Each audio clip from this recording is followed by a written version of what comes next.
ہر اس چیز کو چھوڑ دو جو تمہارے رب کو پسند نہیں ہے۔ آج اپنے گریبان میں جھانکیے، جو چیز زندگی میں غلط ہے شریعت کی روح سے، طے کیجئے کہ اب نہیں ہوگی، اب ختم کر دوں گا۔ اس میں تم سے پہلے جو اقوام تھی ان کی خبریں موجود ہیں، تمہارے بعد آنے والی جو چیزیں ہیں ان واقعات کا تذکرہ موجود ہے، اور تمہارے درمیان جو اختلافات بھی رونما ہو سکتے ہیں ان سب کا حل موجود ہے۔ حضور نے فرمایا یہ القرآن جو ہے یہ اللہ کی رسی ہے جو تنی ہوئی ہے آسمان اور زمین کے درمیان۔ حضرت علی فرماتے یہ ہیں کہ میں نے سنا حضور نے ارشاد فرمایا ان قریب ایک بہت بڑا فتنہ رونما ہوگا، انہا ستکون فتنۃ۔ میں نے سوال کیا مل مخرج منہا یا رسول اللہ، اے اللہ کے رسول فرمائیے اس سے نکلنے کا راستہ کون سا ہوگا، مخرج کون سا ہوگا، ایگزٹ کون سا ہوگا؟ یا آپ کے ہالز میں جہاں ایگزٹ لکھا ہوا ہوتا ہے سرخ سی بتیوں کے ساتھ، عرب ممالک میں مخرج لکھتے ہیں اس کو، نکلنے کی جگہ، بھاگنے کی جگہ، اگر کہیں دھواں بھر جائے، کہیں آگ لگ جائے تو بھاگو ان روشنیوں کی طرف، ان دروازوں کی طرف، وہ کھل جائیں گے۔ تو جب حضور نے فرمایا کہ انہا ستکون فتنۃ، تو حضرت علی کہتے میں نے پوچھا بل مخرج منہا یا رسول اللہ، فرمایا کتاب اللہ، فتنوں سے بچانے والی اور فتنوں سے نکالنے والی شے صرف کتاب اللہ ہے۔ فیہ خبر ما قبلکم ونبأ ما بعدکم وحکم ما بینکم، اس میں تم سے پہلے جو اقوام تھی ان کی خبریں موجود ہیں، تمہارے بعد آنے والی جو چیزیں ہیں ان واقعات کا تذکرہ موجود ہے، اور تمہارے درمیان جو اختلافات بھی رونما ہو سکتے ہیں ان سب کا حل موجود ہے۔ وَهُوَ حَبْلُ اللَّهِ الْمَتِينُ وَهُوَ الصِّرَاطُ الْمُسْتَقِيمُ وَهُوَ ذِكْرُ اللَّهِ الْحَكِيمُ، اور یہی تو ہے اللہ کی مضبوط رسی، اور یہی تو ہے الذکر۔ تم نے الذکر نہ معلوم کیا بنا لیے ہیں، کس طرح کے اذکار، سب سے بڑا ذکر الذکر، یوں سمجھیے دی ریممبرنس از قرآن، اور یہی صراط المستقیم ہے جس کی تم ہر نماز کی رکعت میں استدعا کرتے ہو، اہدنا الصراط المستقیم، یہ صراط مستقیم ہے تو صحیح۔ تو حبل اللہ قرآن، ایک حدیث میں آتا ہے عبداللہ ابن مسعود سے رضی اللہ تعالی عنہ، القرآن حبل اللہ الممدود من السماء الى الارض، حضور نے فرمایا یہ القرآن جو ہے یہ اللہ کی رسی ہے جو تنی ہوئی ہے آسمان اور زمین کے درمیان۔ اللہ کا قرب چاہتے ہو تو اس رسی کو پکڑ کے چڑھو اوپر۔ تقرب الی اللہ کا سب سے بڑا ذریعہ قرآن، اس سے بھی زیادہ پیارے انداز میں ایک حدیث میں واقعہ بیان ہوا ہے۔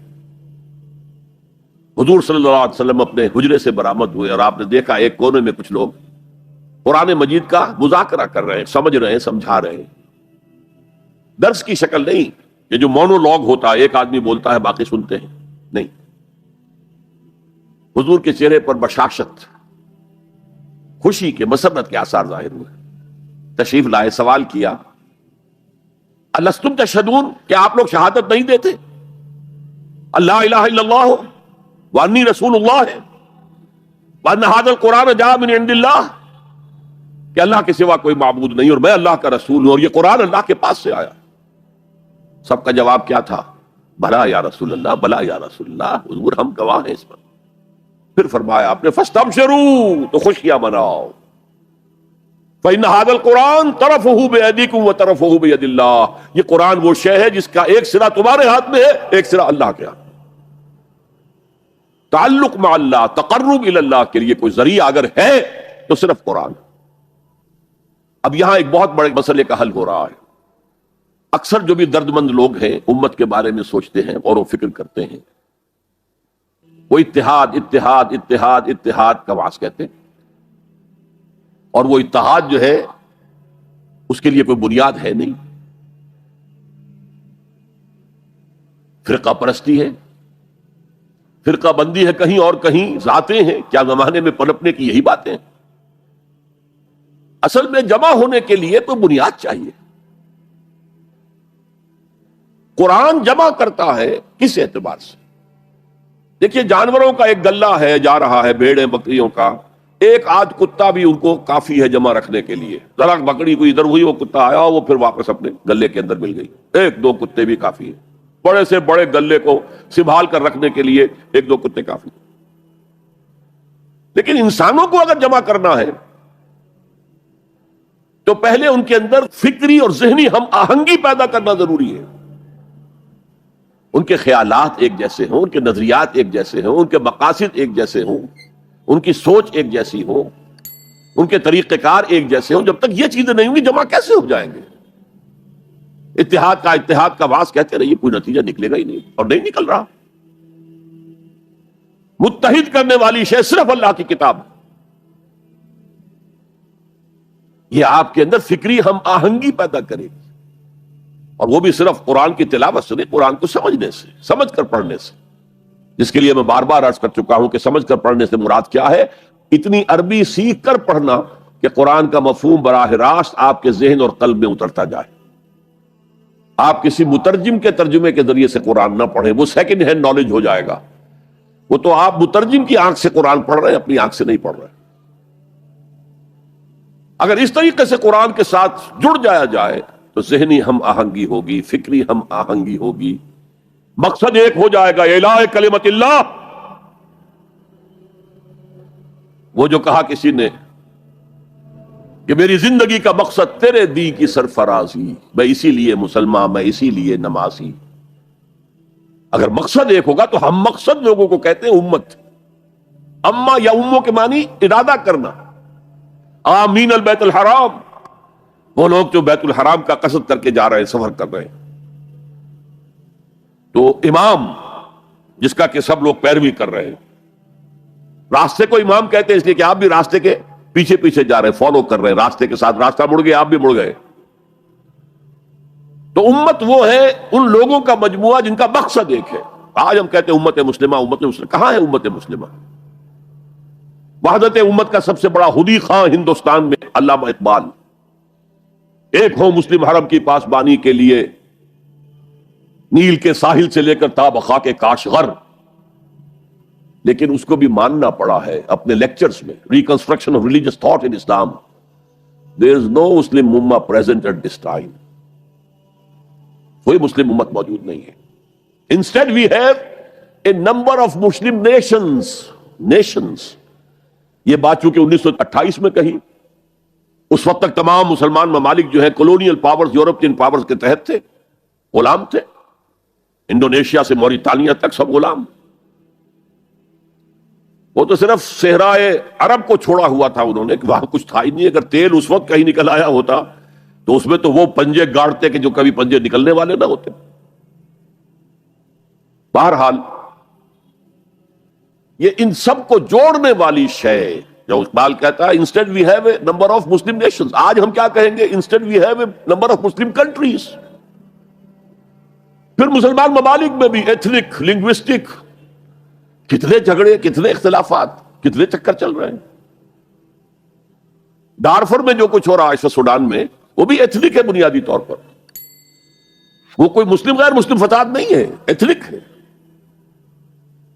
تو اس اعتبار سے سوچئے کہ انسان کو جمع کرنے والی شے صرف وہ ہو سکتی ہے جو ان کے مقاصد کو یکجا کر دے، ان کے نظریات میں ہم آہنگی پیدا کر دے، ان کی سوچ کو ایک رنگ میں رنگ دے. پھر وہ بنیاد مرصوص بن جائیں گے. علامہ اقبال نے بہت خوبصورت انداز میں کہا ہے، از یک آئینی مسلمان زندہ ہست.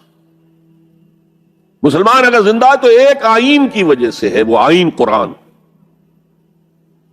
پیکر ملت ز قرآن زندہ ہست. یہ پیکر ملت جو ہے، جسم ہے ملت کا، جسد جو ہے، یہ اگر زندہ ہے تو قرآن کی بدولت ہے. جیسے میرا بدن ہے، میں زندہ ہوں تو جان کی وجہ سے. جان نکل جائے تو آپ کو معلوم ہے کچھ ہی دیر کے بعد یہ ڈیکمپوز ہونا شروع ہو جائے گا. اسے جلد از جلد قبر میں اتارنا ضروری ہے. از یکا آئینی مسلمان زندہ ہست، پیکر ملت ز قرآن زندہ ہست. ماں ہما خاکو دل آگاہ اوست، اعتصامش کن کہ حبل اللہ اوست. ہم تو نری خاک ہیں، خاک کے سوا کچھ نہیں، اور اس کے اندر دل جو ہے وہ قرآن ہے. ماں ہما خاکو دل آگاہ اوست، قرآن ہے دل. احتسامش کن کہ حبل اللہ اوست، پکڑو اسے مضبوطی کے ساتھ کہ حبل اللہ وہ ہے. یہ احادیث کی ترجمانی ہو گئی کہ نہیں؟ خوبصورت. القرآن حبل اللہ الممدود من السماء الی الارض، احتسامش کن کہ حبل اللہ اوست. اس قرآن کو مضبوطی کے ساتھ تھامو، اس لیے کہ حبل اللہ وہ ہے. تو یہ دوسرا نقطہ ہے، واعتصموا بحبل اللہ جميعا ولا تفرقوا. تفرقو کے لفظ پر توجہ کر لیجئے، تختلفو نہیں ہے، اختلاف ہو سکتا ہے، دیانت کے ساتھ ہو سکتا ہے۔ تفرقہ یہ تم اور میں اور، جب اختلاف اس شدت کو پہنچ جائے کہ چھوٹے چھوٹے اختلافات کے اوپر کفر کے فتوے، تم اور ہم اور ہیں، من دیگرم تو دیگری، یہ تفرقہ ہے۔ اختلاف ہو سکتا ہے، اختلاف امام ابو حنیفہ امام شافعی میں ہوا، ٹھیک ہے، اور امام ابو حنیفہ کے شاگردوں میں ہو رہا ہے، انہوں نے اپنے استاد سے بھی اختلاف کیا، آپس میں بھی اختلاف کیا، لیکن اس اختلاف کو اپنی جگہ پر رکھیے۔ اختلاف اور ہے اور افتراق اور ہے، افتراق فرق، تم اور ہو میں اور ہوں، یہ کام غلط ہے۔ ملت کی ایک وحدت اس کو برقرار رکھتے ہوئے اگر فقہی اختلافات ہیں، مختلف مسائل میں اختلاف ہے، کوئی حرج نہیں۔ میں کہہ نہیں سکتا کہ یہ عام طور پر ویسے حدیث کے طور پر یہ بیان ہوتی ہے، لیکن یہ کہ آیا اس کی سند صحیح ہے یا نہیں میں نہیں کہہ سکتا، کہ اختلاف امتی رحمت، میری امت کا اختلاف تو رحمت ہے۔ ایک وقت میں ایک قول کے اوپر ہم عمل کر رہے تھے، حالات بدلے، معلوم ہوا کہ نہیں، وہ دوسرے صاحب کا قول زیادہ صحیح معلوم ہوتا ہے، قاضی ابو یوسف کی بجائے امام محمد کا قول زیادہ صحیح لگتا ہے۔ آج کل کے حالات میں ہمیں اس پر اختیار کر لینا چاہیے، ہو سکتا ہے رحمت ہے، اختلاف امتی رحمت، لہذا اختلاف جو ہے لا یزالون مختلفین ولذالک خلقہم، یہ لوگ اختلاف تو کریں گے اور اسی لیے اللہ نے انہیں پیدا کیا ہے۔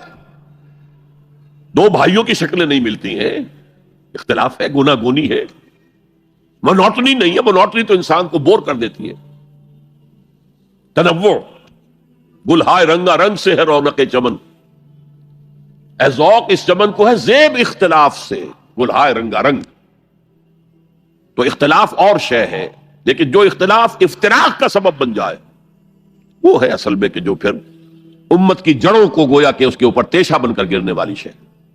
وَاعْتَصِمُوا بِحَبْلِ اللَّهِ جَمِيعًا وَلَا تَفَرَّقُوا، اب یہ خاص عرب کے ان حالات کے پس منظر میں فرمایا جا رہا ہے، اور سب سے زیادہ یہ کہ مدینہ منورہ کے جو حالات تھے تاریخی اعتبار سے۔ وَاذْكُرُوا نِعْمَةَ اللَّهِ عَلَيْكُمْ إِذْ كُنْتُمْ أَعْدَاءً فَأَلَّفَ بَيْنَ قُلُوبِكُمْ فَأَصْبَحْتُمْ بِنِعْمَتِهِ إِخْوَانًا، اور یاد کرو اللہ کے انعام کو جو تم پر ہوا ہے، کہ تم تو دشمن تھے آپس میں، پورے عرب میں بھی قتل و غارت گری، جنگ و جدل تم کو پیشہ تھا، کہیں پانی پینے پلانے پہ جھگڑا، کہیں گھوڑا آگے بڑھانے پہ جھگڑا، جھگڑا ہی جھگڑا۔ ان کی تو طبیعت ثانیہ جو ہے وہ تھی جنگ و جدال، بس اس میں حرم محفوظ تھا، انا جعلنا حرما آمنا، یہ امن کی جگہ تھی۔ دور جاہلیت میں بھی حال یہ تھا، عربوں کے اندر اس قدر حرم کی جو حرمت ہے اور اس کے امن کی جو اہمیت تھی کہ اگر کسی شخص کے باپ کو کسی نے قتل کیا اور اب وہ اپنے اس باپ کے قاتل کو تلاش کر رہا ہے، سال ہا سال سے اسی میں لگا ہوا انتقام لینے کو، ان کے جذبات کے اندر انتقام تھا، اور اب اس نے حرم میں دیکھ لیا ہے اپنے باپ کے قاتل کو، تو اسے کچھ نہیں کہے گا، یہ امن کی جگہ ہے۔ تو قریش کو امن حاصل تھا، لإلاف قریش إِلَافِهِمْ رِحْلَةَ الشِّتَاءِ وَالصَّيْفِ فَلْيَعْبُدُوا رَبَّ هَٰذَا الْبَيْتِ الَّذِي أَطْعَمَهُم مِّن جُوعٍ وَآمَنَهُم مِّن خَوْفٍ۔ باقی تو پورے عرب کے اندر، اور وہ بھی اشہر حرم جو ہیں ان کے اندر جنگ بند ہو جاتی تھی، ورنہ جنگ دن رات چلتی تھی، اور خاص مدینے میں آپ کو معلوم ہے جنگ بعاث جو اوس اور خزرج کے درمیان 100 سال تک چلتی رہی، نسلاً بعد نسل۔ ابھی انہوں نے اتنے لوگ ان کے قتل کر دیے، جواب انہوں نے ان کو اتنے لوگ قتل کر دیے، پھر جیسے کہ ہمارے دیہات میں ہوتا ہے قتل در قتل، قتل در قتل، وہاں قبیلوں کے مابین جنگ بعاث جو ہے 100 سال سے چل رہی تھی۔ تو وَاذْكُرُوا نِعْمَةَ اللَّهِ عَلَيْكُمْ إِذْ كُنْتُمْ أَعْدَاءً فَأَلَّفَ بَيْنَ قُلُوبِكُمْ فَأَصْبَحْتُمْ بِنِعْمَتِهِ إِخْوَانًا، تو تم ہو گئے ہو اللہ کی نعمت سے آپس میں بھائی بھائی۔ اور کیسے بھائی بھائی بنے ہیں پھر، جو اخوت اور بھائی چارے کی مثالیں قائم کی ہے صحابہ کرام نے، پوری انسانی تاریخ میں آپ کو نہیں مل سکتی۔ وَكُنْتُمْ عَلَى شَفَا حُفْرَةٍ مِّنَ النَّارِ، اور تم تو ایک آگ کے گڑھے کے کنارے تک پہنچ چکے تھے، گرنا ہی چاہتے تھے، تباہ و بربادی کی انتہائی کو پہنچ رہے تھے۔ میں آپ کو بتا چکا ہوں ایک پس منظر کہ مدینے کے حالات میں ایک تاریخی اعتبار سے سازگاری کی ایک وجہ یہ بھی تھی کہ اب اوس اور خزرج تھک گئے تھے، لڑ لڑ کر ایک دوسرے کو مار کر تھک گئے تھے، اور وہ سوچ رہے تھے کوئی آربیٹریٹر ہونا چاہیے، ہمیں کوئی بادشاہ بنا لینا چاہیے جس کا حکم اوس بھی مانے خزرج بھی مانے۔ اور قرۂ فال بنامے من دیوانہ زدن، اس کے لیے قرۂ فال نکلا تھا عبداللہ ابن امی کا. اس کے لیے تاج تیار ہو گیا تھا سونے کا، ابھی تاج پوشی باقی تھی کہ حضور تشریف لے آئے بے تاج بادشاہ کی حیثیت سے. اس کے سارے خواب جو ہیں وہ بکھر گئے. تو انہیں ضرورت کا احساس تھا. لڑ لڑ کر تھک گئے، کب تک لڑیں گے، ہمارے قبیلے جو ہے ختم ہو جائیں گے لڑ لڑ کر. اسی کی طرف اشارہ ہو رہا ہے. کنتم علی شفا حفرۃ من النار. حفرہ گڑھا، شفا شفتین ہیں یہ دو ہونٹ جن کے درمیان یہ منہ کا گڑھا ہے. تم تو ایک ہونٹ پر، اس گڑھے کے ایک ہونٹ پر پہنچ چکے تھے، ایک کنارے تک پہنچ چکے تھے. فانقذکم منہا، اللہ نے وہاں سے تمہیں بچایا ہے. یہی تمثیل اختیار کی ہے حضور نے صلی اللہ علیہ وسلم. اے لوگوں، میری اور تمہاری مثال ایسی ہے کہ آگ کا ایک بڑا گڑھا ہے، تم اس میں گر پڑنا چاہتے، تمہیں نظر نہیں آ رہا، اور میں تمہارے کپڑے پکڑ پکڑ کر گھسیٹ رہا ہوں. کذالک یبین اللہ لکم آیاتہ لعلکم تہتدون. اسی طرح اللہ تعالیٰ واضح کرتا ہے تمہارے لیے اپنی آیات کو تاکہ تم ہدایت حاصل کر سکو، ہدایت پر آ جاؤ، ہدایت قبول کرو. تو یہ دوسرا نقطہ ہوا. پہلا نقطہ کیا تھا؟ انفرادی تقوی، انفرادی تدین، افراد کے اندر اخلاص، صرف اللہ کی رضا جوئی کے لیے کام کرنا، صرف اخروی فلاح کے لیے کام کرنا. یہ پہلی ہے. اینٹیں مضبوط ہو جائیں، خام ہے جب تک تو ہے مٹی کا ایک انبار تو، پختہ ہو جائے تو ہے شمشیر بے زنہار تو. اینٹیں پختہ ہو جائیں، اب انہیں جوڑنا ہے، سیمنٹ سبسٹنس چاہیے، وہ قرآن ہے، یہ جوڑے گا تم.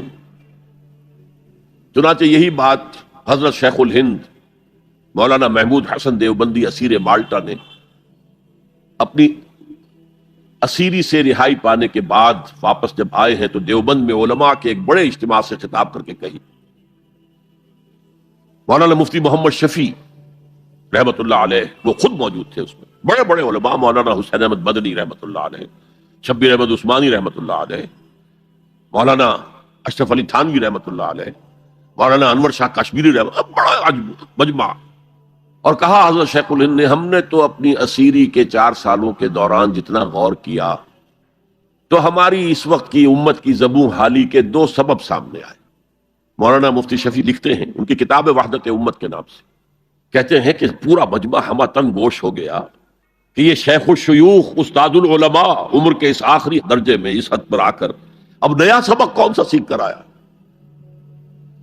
تاکہ ہمیں تو اس کے 2 سبب معلوم ہوئے، ایک ہمارا قرآن کو ترک کر دینا، لفظ نوٹ کیے، ترک کر دینا، اور دوسرا ہمارے آپس کے اختلافات. چنانچہ میں تو یہی فیصلہ کر کے آیا ہوں کہ اب زندگی جتنی باقی ہے 2 ہی کاموں میں لگ رہوں گا. ایک تو یہ کہ ناظرہ قرآن پڑھنے کے مکتب گلی گلی کھل جائیں، اور عوامی درس قرآن کے ذریعے قرآن کے پیغام اور قرآن کے حکمت سے لوگوں کو روشناس کرایا جائے. عوامی درس قرآن کا لفظ استعمال کر رہا ہے شیخ الہند، جنہیں میں 14ویں صدی کا مجدد اعظم سمجھتا ہوں. اور نمبر 2 یہ کہ آپس کے اختلافات کو حوالہ دی جائے. یہ واقعہ کوٹ کر کے مفتی محمد شفیع صاحب لکھتے ہیں کہ حضرت شیخ نے جو 2 باتیں کہیں اصل میں وہ ایک ہی ہے. ہمارے باہمی اختلافات بھی تو اسی وجہ سے ہیں کہ ہم نے قرآن کو ترک کر دیا. بتائیے شیخ الہند نے کیسے ترک کیا قرآن؟ مولانا مدنی نے کیسے ترک کر دیا قرآن؟ کیا مطلب اس ترک کرنے کا؟ حال تو یہ ہے کہ مولانا مدنی رحمت اللہ علیہ، حالانکہ وہ تو گرفتار نہیں ہوئے تھے، وہ تو والنٹریلی اپنے شیخ کی خدمت کے لیے گئے ہیں ساتھ. اور اس حد تک ان کی وفاداری اور ان کی خدمت گزاری کہ رمضان کا مہینہ آیا تو حضرت شیخ الہند نے حسرت کے ساتھ کہا، زندگی میں یہ پہلا رمضان ہوگا کہ تراویح میں قرآن نہیں سن سکیں گے. اس لیے کہ نہ شیخ الہند حافظ تھے، نہ مولانا مدنی حافظ تھے، اور تیسرے ان کے ساتھ ایک اور تھے، ان کا میں نام بھول رہا ہوں، وہ سرحد کے پٹھانوں میں سے تھے، کوئی حافظ نہیں تھا. اب آپ غور کیجئے، استاد اور اپنے شیخ کی اس حسرت کو دور کرنے کے لیے مولانا مدنی روزانہ 1 پارہ حفظ کرتے تھے اور رات کو تراویح میں سناتے تھے، روزانہ 1 پارہ. اور یہ انہونی بات نہیں ہے، جب ساری زندگی قرآن ہی سے شغف رہا ہے تو وہ ہے تو صحیح ذہن میں، اب صرف ان کے لنکس ملانے ہیں آپس میں، اور کیا ہے. اصل میں قرآن کو ترک کرنے کا مطلب کیا ہے؟ وہ اصل میں ایک اور بہت بڑے عالم دین کی بات سنیے آپ، مولانا سید انور شاہ کاشمیری رحمۃ اللہ علیہ، جو دیوبند سے آ کر آپ کے قریب میں ڈابھیل میں انہوں نے مدرسہ قائم کیا تھا۔ وہ ایک مرتبہ قادیان میں ایک جلسہ علماء کیا کرتے تھے ہر سال رد قادیانیت کے لیے، تو ایک سال اسی طرح وہاں علماء جمع تھے۔ اب جس نے یہ واقعہ بیان کیا ہے اس کا نام میرے ذہن میں اس وقت نہیں ہے، کہ میں صبح مولانا انور شاہ کاشمیری رحمۃ اللہ علیہ کی خدمت میں حاضر ہوا تو دیکھا کہ غم کی تصویر بنے بیٹھے، بہت اداس غمگین۔ میں نے پوچھا حضرت کیا معاملہ ہے، کوئی خاص سبب ہے؟ فرمایا بھائی کیا سبب ہے، یہ سوچ رہا ہوں کہ اپنی زندگی عمر ضائع کر دی۔ میں نے کہا حضرت آپ نے زندگی ضائع کر دی، عمر ضائع کر دی؟ آپ نے علم، بیہقی وقت کہلاتے ہیں انور شاہ کاشمیری، جیسے امام بیہقی تھے، محدث اور فقیہ دونوں اعتبارات سے بلند، تو آپ نے پڑھنے پڑھانے میں، سیکھنے سکھانے میں ساری عمر گزار دی، تو آپ کی زندگی ضائع کیسے؟ کہنے لگے ہم نے سارا زور اسی پر رکھا کہ ثابت کر دیں کہ شافعی کی رائے صحیح نہیں ہے، ہماری رائے صحیح ہے۔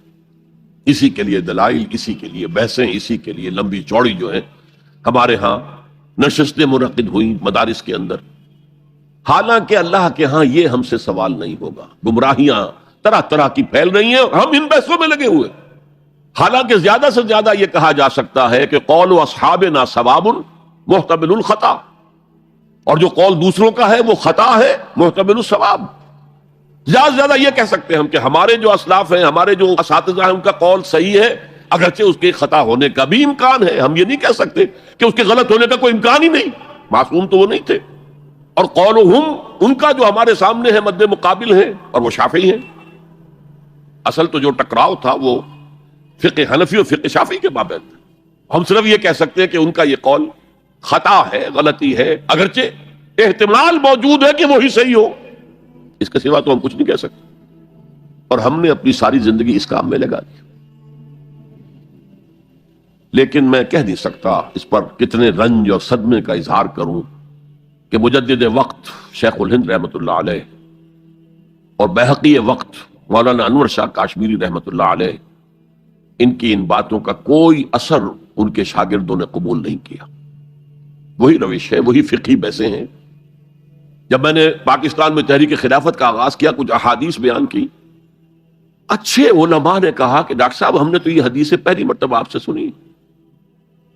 یہ حدیثیں جو ہیں یہ ہیں کتاب الملاحم میں، اشراط الساعہ، علامات القیامہ، کتاب الفتن، اور حدیث کے ان ابواب پر تو پہنچتے پہنچتے ہم ایگزاسٹ ہو چکے ہوتے ہیں، ہماری ساری بحثیں جو ہے وہ ختم، اور وقت ختم ہو جاتا ہے ان فقہی بحثوں کے اندر، یہاں تک تو ہم پہنچتے ہی نہیں۔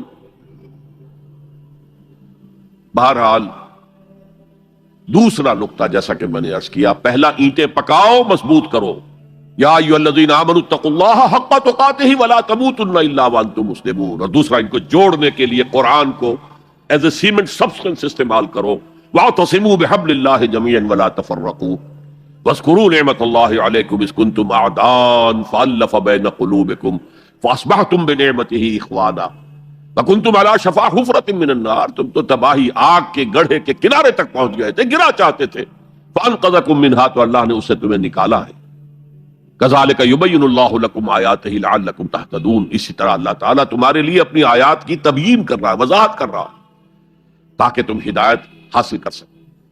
اب تیسری بات، یہ جو اینٹوں کو پکا کر اور پھر ان کو جوڑ کر جو ایک اجتماعیت وجود میں آئی، اس کے مقاصد کیا ہے؟ کیا کشور کشائی کرنی ہے؟ ملکوں کو فتح کرنا ہے؟ کیا کرنا ہے؟ اپنے قوم کی سربلندی، اس کے لیے یہ قوت صرف کرنی ہے؟ کیا ہے کہ کرنی؟ وَلْتَكُن مِّنكُمْ أُمَّةٌ يَدْعُونَ إِلَى الْخَيْرِ وَيَأْمُرُونَ بِالْمَعْرُوفِ وَيَنْهَوْنَ عَنِ الْمُنكَرِ وَأُولَٰئِكَ هُمُ الْمُفْلِحُونَ۔ اب یہاں پر من جو ہے، منکم، اس کے معنی میں اختلاف ہے۔ مولانا ابوالکلام آزاد نے، کیونکہ اس موضوع پر ان کی پورا ایک مقالہ، پوری تقریر ہے کتابی شکل میں، امر بالمعروف نہی عن المنکر، اس آیت کے حوالے سے کہا ہے یہاں من جو ہے تبعیضیہ نہیں ہے، بیانیہ ہے۔ ثقیل اصطلاحات ہے، مطلب کیا ہے؟ تم میں سے کچھ یعنی سب نہیں، کچھ تو ہوں، جیسے ابھی آپ نے ترجمہ سنا، تم میں سے کچھ لوگ تو ایسے ہونے ہی چاہیے جو یہ کام کریں. تو یہ گویا کہ تبعیضیہ ہو گیا، تم میں سے کچھ. بیانیہ کیا ہے؟ تم سے ایک ایسی امت وجود میں آنی چاہیے. اور بڑی پیاری مثال دی ہے انہوں نے، عربی میں کہتے ہیں للامیر من اولاد ہی جندن، فلاں جو امیر ہے، فلاں علاقے کا جو بھی امیر ہے، بادشاہ ہے، اس کی تو اپنی اولاد سے ایک لشکر بن جاتا ہے، یعنی اس کی اولاد اتنی ہے کہ گویا کہ وہ لشکر ہے. للامیر من اولاد ہی جندن، یہ یہاں من تبعیضیہ نہیں ہے، من بیانیہ ہے کہ اولاد ہی ایک لشکر کی شکل میں ہے. لیکن اکثر علماء نے یہاں پر من کو تبعیضیہ قرار دیا ہے، جیسے کہ ابھی ترجمہ آپ نے سنا تو اس میں بھی تھا، میرا بھی اتفاق اسی سے. اس لیے کہ چند آیتوں کے بعد وہ آیت بھی آ رہی ہے، آیت نمبر 110، جس میں پوری امت کے لیے یہی کام قرار دیا گیا. کن تم، یہاں ہے ولتکن، تم میں سے یا تمہارے ذریعے سے وجود میں آئے ایک امت. وہاں کن تم خیر امت اخرجت للناس تأمرون بالمعروف وتنہون عن المنکر وتؤمنون باللہ.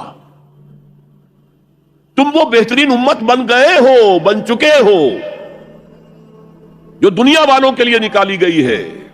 یہ پہلے بھی میں عرض کر چکا ہوں کہ باقی ہر قوم دنیا کی اپنی بھلائی کے لیے، اپنی فلاح کے لیے، اپنے مفادات کے لیے، اپنی مصلحتوں کے لیے کوشاں ہوتی ہے. نہیں، تمہارا معاملہ یہ نہیں ہے، تمہیں دنیا والوں کی ہدایت کے لیے نکالا گیا ہے. وہ جو اقبال نے کہا ہے، ہم تو جیتے ہیں کہ دنیا میں تیرا نام رہے، کہیں ممکن ہے کہ ساقی نہ رہے جام رہے. مسلمانوں کی تو زندگی اس لیے ہے کہ دنیا میں یہ جام توحید، جام ہدایت گردش میں لائیں. ہماری حیثیت ساقی کی ہے. ہم تو جیتے ہیں کہ دنیا میں تیرا نام رہے، کہیں ممکن ہے کہ ساقی نہ رہے جام رہے. جام کیسے حرکت میں آئے گا اگر ساقی نہیں ہے؟ تو ہم تو پوری دنیا کو سیراب کرنا چاہتے ہیں اس شراب حقیقت سے. تو ایک ہے پوری امت کا فرض منصبی، اور وہ اس آیت میں آیا ہے، آیت نمبر 10 میں. یہ آیت جو ہے آیت 110، یہ ہم وزن ہے سورہ بقرہ کی اس آیت کے وَكَذَلِكَ جَعَلْنَاكُمْ أُمَّةً وَسَطًا لِتَكُونُوا شُهَدَاءَ عَلَى النَّاسِ وَيَكُونَ الرَّسُولُ عَلَيْكُمْ شَهِيدًا. اسی طرح ہم نے تمہیں ایک امت وسط بنایا، درمیانی امت بنایا، بہترین امت بنایا، تاکہ تم گواہی دو اور گواہ بنو قیامت کے دن تمام نوع انسانی کے خلاف، اور رسول ہمارے صلی اللہ علیہ وسلم تم پر گواہی دیں اور قیامت میں گواہی دیں کہ اے اللہ، میں نے تیرا دین ان تک پہنچا دیا تھا. Now they are accountable, they are responsible. They can't plead ignorance. یہ نہیں کہہ سکتے کہ بات پہنچائی نہیں گئی، میں نے پہنچا دی تھی. تو امت کا مقصد کیا ہے؟ شہادت علی الناس، اتمام حجت. لئلا یکون للناس علی اللہ حجت بعد الرسل وکان اللہ عزیزا حکیما. ہم نے اپنے رسولوں کو بشیر و نذیر بنا کر بھیجا اس لیے کہ لوگوں کے پاس کوئی حجت باقی نہ رہ جائے. اللہ ہمیں تو پیغام پہنچا ہی نہیں، تو محاسبہ کس بات کا؟ لئلا یکون للناس علی اللہ حجت بعد الرسل. رسولوں کی آمد کے بعد اب یہ نہیں کہہ سکتے کہ ہم تک پیغام نہیں پہنچا. سب سے سخت محاسبہ انہی کا ہوگا جن کو براہ راست رسولوں نے تبلیغ کی ہے. اور یہی وجہ ہے کہ جن کو براہ راست رسولوں نے تبلیغ کی اور انہوں نے بحیثیت مجموعی رد کر دیا ان کی دعوت کو، ان کو ہلاک کر دیا، نسیم منسیہ کر دیا. اسے کہتے ہیں عذاب استیصال، جڑ سے اکھیڑ کر پھینک دینا. اصل کہتے ہیں جڑ کو استیصال، جڑ سے اکھیڑ دینا. اگر جڑ نہیں نکلے گی تو پودا دوبارہ پھوٹ آئے گا. جس کو کہا ہے کالم یغنو فیہا، ایسے ہو گئے قوم نوح، قوم ہود، قوم صالح، قوم شعیب، آل فرعون، کالم یغنو فیہا، جیسے کبھی یہاں تھے ہی نہیں. لا یرا الا مساکنہم، اب مسکن تو نظر آ رہے ہیں. قوم سمود کے مسکن آج بھی نظر آ رہے ہیں. 7000 سال پہلی پرانی بات ہے یہ.